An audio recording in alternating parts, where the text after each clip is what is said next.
Hey guys, what's going on? Here's another video. This is my Deicide collection. Strangely enough, I've been seeing a lot of just like Deicide videos on the internet recently. I guess it's because they're releasing their first album in like 6 years pretty soon, and the single came out, and there's a lot of people have just been talking about them recently. But anyway, Deicide is a death metal band from Florida. They started in I think '89 and their first full length came out in 1990, self-titled Deicide. This is top five greatest death metal albums of all time, maybe even top three. Um, I have really nothing bad to say about this at all. This is like just a pretty much a perfect album. You got the you got the melodies, you got the catchiness, you got the fucking amazing choruses. The production is brutal as shit, but like also very memorable and I don't want to say melodic, but like the riffs are just fucking iconic. You have the Slayer worship solos, which go perfectly with the music.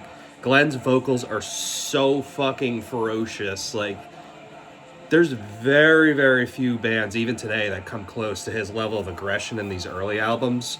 So yeah, this is like a perfect album. This is a 9.5 out of 10, easy.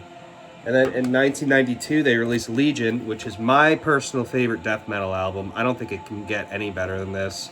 It's so goddamn intense. There's really nothing out there even today that even comes close to the intensity of this album. There's like certain points of like Zyklon B's Blood Must Be Shed EP that come close. And then, people can make the argument like, oh, Primitive Man, full of hell. Apples and oranges, man. This is just pure aggression mixed with fucking memorability. Again, the same amazing elements that were in the first one. A little bit more chaotic, but done right. The production is intense as fuck. His vocals are just like so fucking. Oh my god, man! Just gets the blood boiling. And one of a kind album, 10 out of 10. Absolutely phenomenal album. And then in 1995, they released Once Upon the Cross. This is an excellent album. Basically, every song on here is memorable. They play like most of these songs live, like every time they play live, and they're all really, really good songs. I mean, you have what the hell is the track listing on it? Oh yeah, once you have the title track, "Christ Denied" is great. When Satan rules his world, everyone knows that. "Kill the Christians" great. "Trick or Betrayed," "They are the children of the underworld," "Behind the Light Thou Shalt Rise." I mean, there's so many fucking good songs. They're all catchy. They're all memorable. Glenn changes his voice a little bit in this. He goes the more kind of, I guess you'd say, kind of, you know, Chris Barnes, Cannibal Corpse kind of route, as opposed to the last two where he's a little more like yelling. But it's cool. It works. Again, a phenomenal album. This is a 9 out of 10. Easy. After that, in 1997, 2 years later, they released Serpents to the Light. I like this album a lot. There's a lot of, like their last three albums, Bastards of Christ, Blame It on God, Serpents to the Light, This Is Hell We're In, Slave to the Cross, Believe the Lie. There's so many good songs on here. And the other good thing about these albums is they're not like bloated and they're not drawn out. They're like a concise 30, 28, 32 minutes long. So it just like fucking packs a punch and leaves just as quickly as it came, kind of thing. You know what I mean? It's no bullshit. It's just all quality. This album isn't quite as good as the first three, but it's very, very good. The production is it's a little like lo-fi. I don't know if I'm the biggest fan of it, but the songs themselves are fantastic. This is easy at 8.5 out of 10. Great album. After that, in 2000, 3 years later, apparently this is when they were trying to get out of their contract with Roadrunner, which, knowing what route Roadrunner took at one point, I wouldn't blame them. Fucking Nickelback and all that nonsense. But, so yeah, then in 2000 they released Incinerate Him. It's okay. Bible Basher's a good song. Halls of Worship. So like I said, they were trying to get out of a contract, so they kind of just belted this and the next album out. It's fine. It's solid. It's nothing amazing. It doesn't have a lot of re-listen value. I think I got this for like $3 used, and it's worth about that. There's some okay moments, and the Glenn's vocals are great, but, you know, it's kind of just phoned in album. This is probably a 5 out of 10.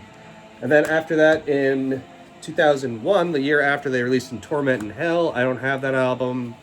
I actually just listened to it for the first time straight through the other day, because I've only heard, like, songs here and there. I like the title track. I like parts of songs. I don't think it's nearly as bad as people make it out to be.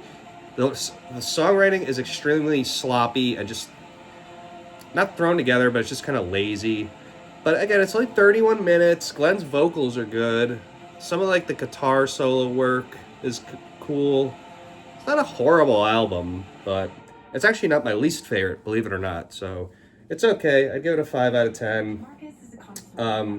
So then after that, they got out of their record deal with Roadrunner, and in 2004, they signed with Earache and released Scars of the Crucifix. I like this album. The first 5 songs are fantastic. Kind of like teeters off a little bit towards the end there.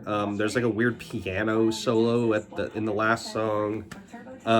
This super, super intense album though. Like he does the dual vocal thing, like especially in a song like Fuck Your God and Mad at God. Really intense shit. I know they use Fuck Your God, or they used it for like prisoner interrogation or something like that over in Iraq, or for like kind of torture methods or something like that.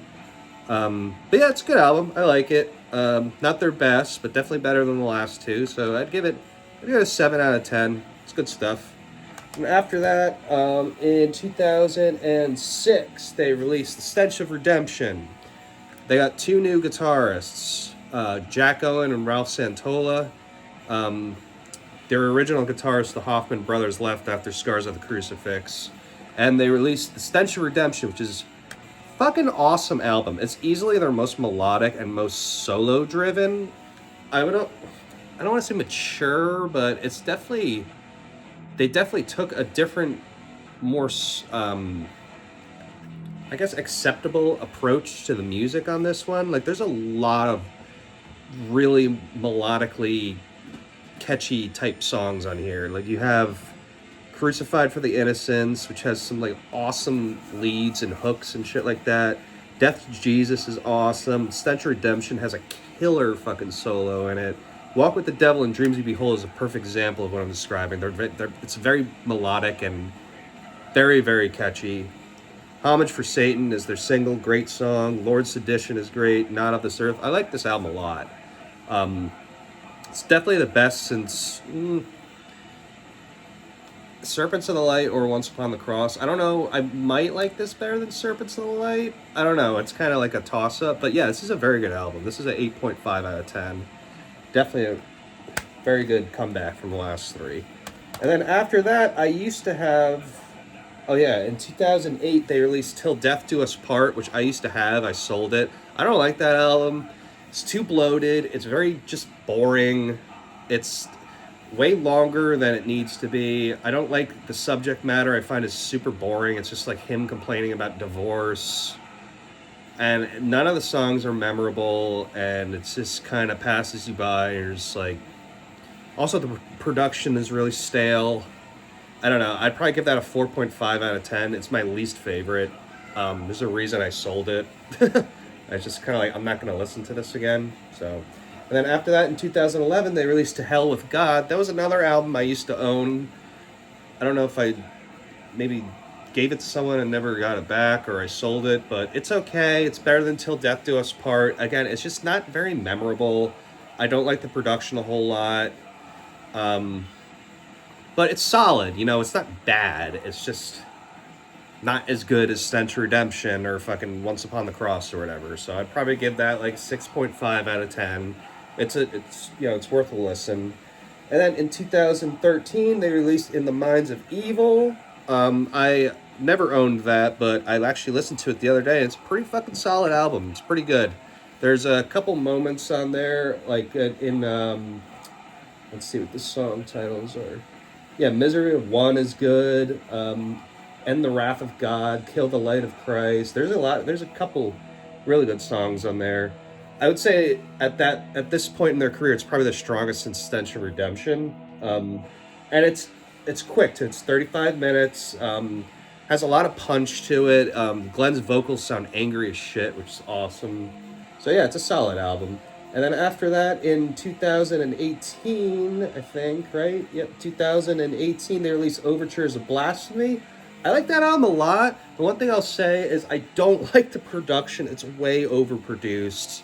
It's almost like annoying to listen to. I don't know if it's... Maybe it's just the drums that I find super overproduced, because I know they are, and it's like really annoying. Or it could be the whole thing. I don't know. I'd have to listen and like really single in on some points, but it's like the songwriting's very good. The riffs are really good, and it's all great musicianship. Glenn's vocals sound good. It's just, again, I'm not a big fan of the production, but that aside, yeah, I'd probably give it like a 7.5 out of 10. It's a good album. And then so recently, about 2 or 3 weeks ago, they released the single from their upcoming album this year. The single's called something like, what the hell is it called? Bury the Cross with Your Christ. And I liked it. It was catchy as shit.